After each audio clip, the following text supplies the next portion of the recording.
pinagkakatiwalaan ng mas maraming Pilipino, ABS-CBN News and Current Affairs. Panig sa katotohanan, panig sa bayan. Magandang gabi mga kapamilya mula Luzon, Visayas at Mindanao at sa buong mundo kung saan naabot ng The Filipino Channel. Kumusta po ang nagdaang linggo? Naway kayo'y nakapagpahinga mula sa pagtatrabaho. Pero huwag kayong mag-alala dahil hatid namin sa inyo ang isang oras na naman ng makabuluhan at nakatutuwang kwentuhan.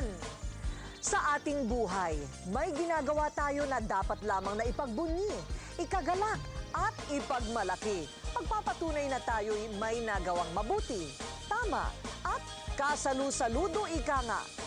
Kaya palakpakan naman dyan. Halimbawa yung mga Pilipino pagdating sa sayawan. Maliban na lang sa ilan dyan na parehong kaliwa ang paa, pero kahit ang hindi marunong sumayaw, naku, papalakpakan silang mga hahataw sa dance floor. Magpapasikat ang dalawang grupo ng mga mananayaw na nagbigay ng karangalan sa ating bansa kamakailan, habang itong mga kapatid natin sa tahanang walang hagdan, gigiling din gamit ang kanilang wheelchair. Patutunayang sila ang mga dancing king and queen. O pagsasaya. Cha-cha, Craig and Samantha. Ang magkapatid na Phil-Am naman na sina Craig at Samantha Abaya Campos, sa ina na dance instructor, utang nila ang galing sa pagsasayaw ng ballroom. Kaya naman nang mag-audition para sa palabas na Dancing with the Stars sa Amerika, isa sila Craig at Samantha sa napili.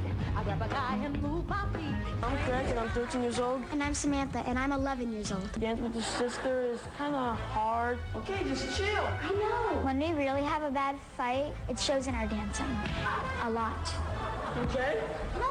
Okay, just play that song. Just turn it up and turn it on. Sa finals night, inulan ng palakpak ang magkapatid, kaya naman sila ang tinanghal na junior champions. That was fantastic. Craig and Samantha. Craig and Samantha. Craig and Samantha. Well, congratulations. At kung kaya daw ng mga normal, abangan lang ang bawat inda.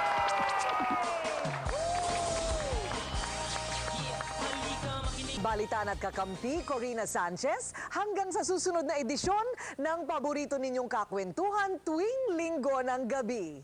Ito ang Rated K.